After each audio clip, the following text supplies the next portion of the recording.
നാടകത്തിൻ്റെയും ഈ കൊല്ലത്തിൻ്റെയും അഷ്ടമുടി കായലിൻ്റെയും ഒക്കെ ഒരു ആ വഴിയിലൂടെ വന്നിട്ടുള്ളൊരു കലാപ്രവർത്തനത്തിൻ്റെ പേരൊക്കെ എടുത്ത് അല്ലെങ്കിൽ ആ പ്രവർത്തനത്തെ അഷ്ടമുടി കായലിൻ്റെ തീരത്താണ് ഏറ്റവും കൂടുതൽ കലാകാരന്മാർ ഉള്ളത്. അതൊക്കെ വലിയ റിസർച്ച് ചെയ്യാൻ നാടക മത്സരം ഇവിടെ അതെ അത് പറഞ്ഞു. ഞാൻ നാടകം കാണാനായിട്ടാണ് വന്നത്.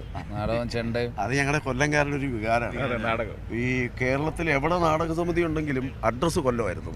അൻസാർ നോട്ട് കൊല്ലം. അതെ അല്ല, രണ്ട് നാടകധാരകളും ഉണ്ടെന്നുള്ള ഇപ്പം CN കുറിച്ച് നമ്മൾ ലങ്കാദഹനം പോലത്തെ ഏറ്റവും ലക്ഷണത്തെ ഏറ്റവും ശരിയായ നാടകത്തിൻ്റെ ഒരു വലിയ ഒരു ഗ്രന്ഥമാണ് ശരിക്കും അല്ലേ CN ശ്രീകണ്ഠൻ നായർ ഒരു വഴിക്ക്, മറുഭാഗത്ത് ജനകീയ നാടകത്തിൻ്റെ ഒരു പ്രൊഫഷണൽ നാടകങ്ങളുടെ ഒരു കേന്ദ്രം കൊല്ലം തന്നെയാണ്.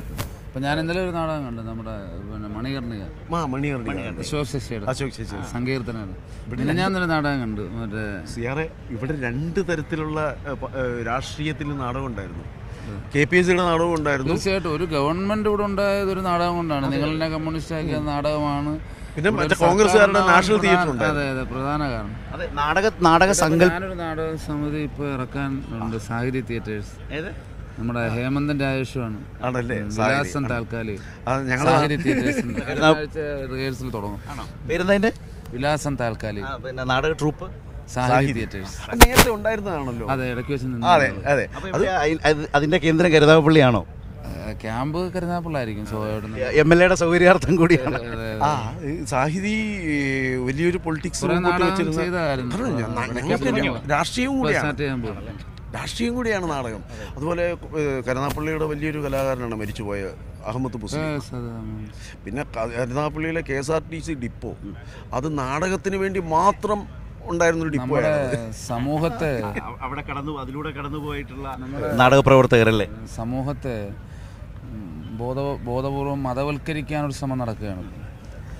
അപ്പോൾ അതിനെതിരായി സമൂഹത്തെ രാഷ്ട്രീയവൽക്കരിക്കാൻ, ഇപ്പോൾ ചേട്ടൻ പറഞ്ഞതുപോലെ രാഷ്ട്രീയം എന്ന് പറഞ്ഞാൽ നമ്മൾ ഉദ്ദേശിക്കുന്ന കോൺഗ്രസും കമ്മ്യൂണിസ്റ്റും മാത്രമല്ലല്ലോ. അപ്പോൾ രാഷ്ട്രീയവൽക്കരിച്ചതിന് പ്രധാനപ്പെട്ട പങ്ക് നാടകത്തിനായിരുന്നു. അപ്പോൾ തിരിച്ചത് വീണ്ടും നമ്മുടെ ഈ നമ്മളെ അവകാശബോധമുള്ളവരാക്കുന്നതിൽ നാടകത്തിന് വലിയൊരു പങ്കുണ്ട്. അതായത് എനിക്കൊന്നു ഈ നമ്മുടെ കൺമുമ്പിൽ നമ്മുടെ പൊതുമണ്ഡലത്തിൽ നിൽക്കുന്ന രണ്ട് വഴികളിലൂടെ സഞ്ചരിക്കുന്ന രണ്ട് മനുഷ്യരാണ്. പക്ഷെ രണ്ട് മനുഷ്യരും ആകസ്മികമായി ഒന്നിച്ച് ഒരു ഫ്രെയിമിൽ വന്നവരാണ്.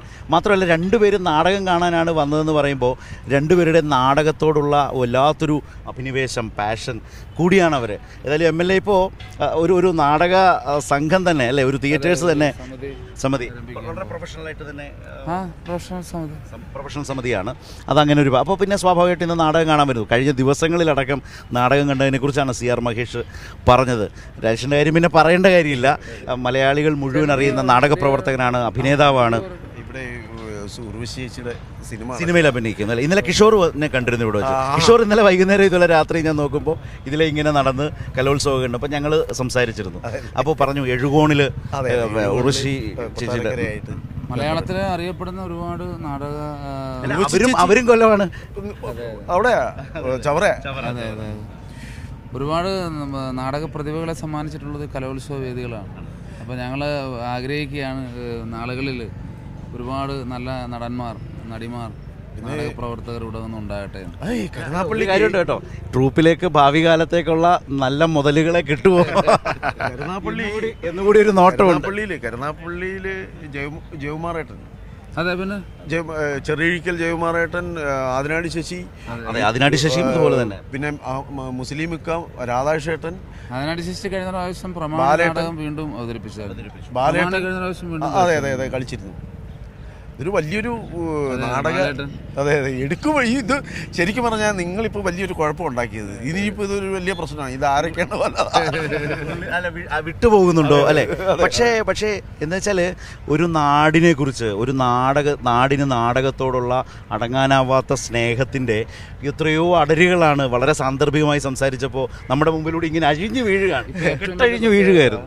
ഈ നാടകം കൂടുതലും നടത്തിയിരുന്നത് ഈ ആരാധനാലയങ്ങളാണ്, ക്ഷേത്രങ്ങളിലാണ്.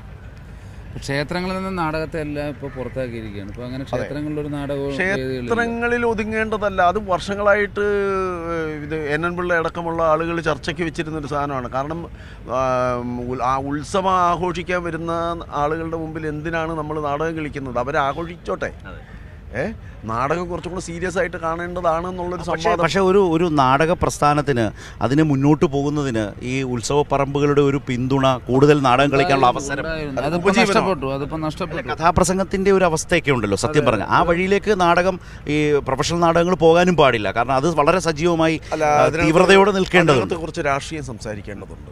കാരണം നമ്മുടെ ഈ ക്ഷേത്രങ്ങളുടെ രാഷ്ട്രീയത്തിൽ മനുഷ്യൻ എന്ന് പറയുന്ന ഒരു ഘടകം മാറിയിട്ട് വേറൊരു തരം മതം എന്ന് പറയുന്ന ഒരു ഘടകം കടന്നു വല്ലാതെ അത് ഡിക്റ്റേറ്റ് ചെയ്യാണ്, നിബന്ധനകൾ വെക്കും.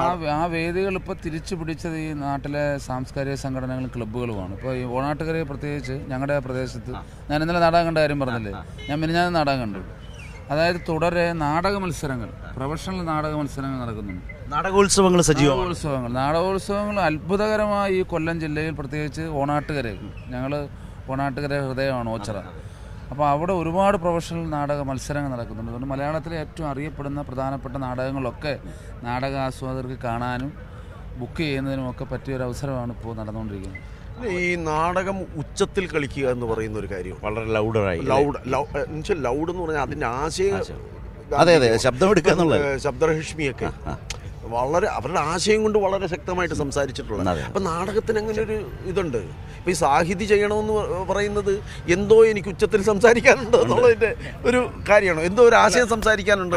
രാഷ്ട്രീയം മുന്നോട്ട് വയ്ക്കുമല്ലോ സ്വാഭാവികമായിട്ട്. അത് നമുക്ക് ഒരു മാനവികത വളരെ പ്രധാനമാണ് പല വിധത്തിൽ. ഇന്നലെ പറഞ്ഞു, അതായത് നമ്മുടെ വൈവിധ്യങ്ങളെ ഇല്ലായ്മ ചെയ്യുന്ന ഒരു കാലത്തിൽ നിന്നുകൊണ്ട് വൈവിധ്യങ്ങളെ ചേർത്ത് പിടിച്ച് മാനവികതയിലൂന്നി നിന്നുള്ള ഒരു ഉന്നതമായ രാഷ്ട്രീയം, മതത്തെയൊക്കെ ഈ കലയിൽ നിന്ന് വേർതിരിച്ച് കാണാനുള്ള ഒരു മനുഷ്യൻ്റെ, മലയാളിയുടെ ഒരു വലിയ മികവുണ്ടല്ലോ. എന്നോട് ഞാനൊരു വളരെ വിഷമകരമായിട്ടൊരു കാര്യം പറയാം. ഒരിടത്ത് എൻ്റെ ഒരു നടനായിട്ടുള്ള ഒരു സുഹൃത്ത് എന്നോട് പറഞ്ഞു വെച്ചാൽ, അയാൾ അമ്പലത്തിൽ നാടകം കളിക്കാൻ പോയപ്പം അയാൾ കളിക്കാൻ പാടില്ല എന്ന് പറഞ്ഞു. കാരണം അയാളുടെ പേര് മുസ്ലിമാണ്. അവസാനം അയാളുടെ പേര് മാറ്റി വേറെ ഏതോ ഒരു പേരാക്കിയിട്ടാണ് പിന്നീട് അയാൾ നാടകം കളിക്കുന്നത്. എന്നാലോചിക്കുക, നാടകം കളിക്കാനുള്ള ഒരു മനുഷ്യൻ്റെ ആഗ്രഹത്തെ, അയാളുടെ കലയെ, ഡാൻസിലായാലും അങ്ങനെയൊക്കെ ചില കാര്യങ്ങൾ ഉണ്ടായിട്ടുണ്ട്.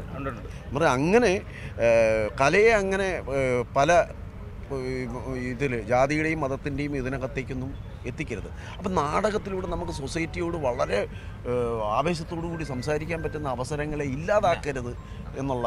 ഇപ്പോൾ രാജേഷ് ശർമ്മ പറഞ്ഞ പോലെ പ്രശ്നമുണ്ടോ സ്വാതന്ത്ര്യത്തിൻ്റെ? പണ്ടുണ്ടായിരുന്ന ഒരു സ്വാതന്ത്ര്യം കലാകാരന്മാർക്ക് തീർച്ചയായിട്ടും എന്ത് ചെയ്യണം, അത് കലാകാരന്മാർക്ക് മാത്രമല്ല മാധ്യമപ്രവർത്തകർക്ക് എല്ലാ നിലയ്ക്കും അത് സംഭവിച്ചിട്ടുണ്ട്. അപ്പോൾ അങ്ങനെ വിലക്കുകളും നിബന്ധനകളും വെക്കുന്ന ഒരു രാഷ്ട്രീയത്തെ അല്ലെങ്കിൽ ഒരു കാലത്തെ നമുക്ക് അതിജീവിക്കണം. അപ്പോൾ നമ്മൾ രാജേഷ് ശർമ്മ നാടകത്തെക്കുറിച്ച് ഇങ്ങനെ സംസാരിച്ച് വന്നു. സി ആർ മഹേഷ് അവിടേക്ക് ചേർന്നു. നമ്മൾ പ്രതീക്ഷിക്കാത്ത നിലയിൽ കൊല്ലത്തിൻ്റെ വഴികളിലൂടെ സഞ്ചരിച്ച് ഇങ്ങനെ പോയി. നമുക്കൊരു ചെണ്ട കൊട്ടി കയറി അവസാനിപ്പിച്ചാലോ? തീർച്ചയായിട്ടും. അതിന് പറ്റിയ ഒന്നാന്തരം വിദ്വാൻ കൂടെ നിൽക്കുകയല്ലേ, അങ്ങനെ കൂടിയുണ്ട്. ഇന്ന് ചെണ്ടമേളമുണ്ട്, ഇന്ന് ഇവിടെ ഫുള്ള്. അപ്പോൾ കരുനാഗപ്പള്ളിയിലെ പ്രിയപ്പെട്ട വോട്ടർമാരോട് MLAക്ക് പറയാനുള്ളത്, MLA ഇവിടെ നാടകോത്സവം എവിടെയാണ്? സോപാനത്തിൽ എവിടെ, ഏത് വേദി ഏതാണെന്ന് ശ്രദ്ധിച്ചോ MLA? ചെണ്ടവേദി ഉണ്ടല്ലോ, എവിടെയാണെന്ന് നോക്കാം. അപ്പോൾ ഈ രണ്ട് സ്ഥലത്ത് നിങ്ങൾക്ക് MLA കാണാം. MLA ഇവിടെയൊക്കെ ഉണ്ട്.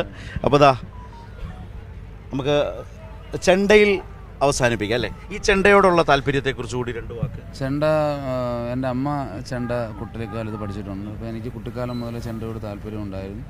പക്ഷെ നമുക്ക് കുട്ടിക്കാലത്ത് പഠിക്കാൻ സാധിച്ചില്ല.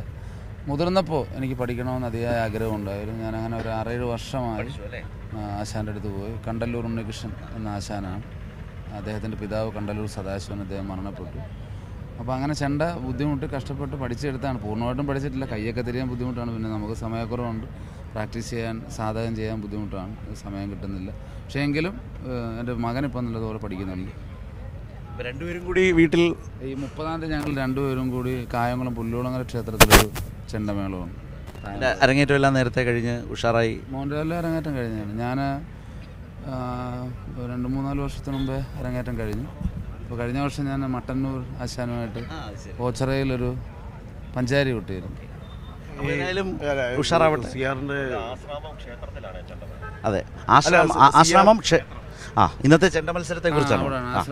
സിയാറിന്റെ വീടിന്റെ പരിസരത്തുള്ള ആൾക്കാരുമായിട്ടൊക്കെ എങ്ങനെ ഇപ്പോൾ ശബ്ദം കണ്ടോ? അച്ഛനും മോനും പഠിക്കുന്നുണ്ട്. ഒരാളെ സഹിച്ച അല്ല, അവരുമൊക്കെ ചെണ്ടപ്രേമികളായി മാറിയെന്ന്. കുറെ കുട്ടികൾ വീട്ടിൽ വരുമായിരുന്നു. അപ്പൊ എല്ലാ ആശംസകളും. ഓക്കെ അപ്പൊ ഞങ്ങൾ ഇവിടെ thank you Rajesh, thank you so much. ഞാൻ ചേട്ടൻ്റെ സൗണ്ട് കേട്ടോണ്ടോ ശ്രദ്ധിച്ചു, അപ്പുറത്തുണ്ടായിരുന്നു. ഇതിങ്ങനെ ഒരു വലിയ നമുക്ക് നാടകക്കാരെ കലോത്സവ വേദിയാണല്ലോ. അതാണ് നാടക എൻ്റെ ബന്ധുത്വം. ജ്യേഷ്ഠൻ നാടക ബന്ധുത്വം ഉണ്ട്. ശരി ശരി, ഓക്കെ.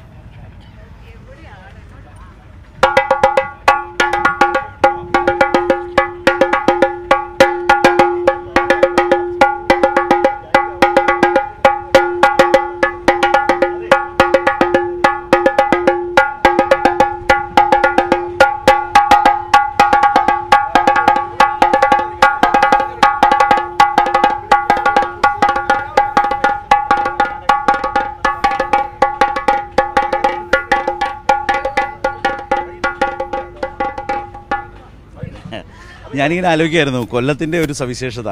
കൊല്ലം ടൗണിലേക്ക് വന്നാൽ ശ്രീ മുകേഷാണ് ഇവിടുത്തെ MLA. കൂടുതലൊന്നും പറയേണ്ടതില്ല.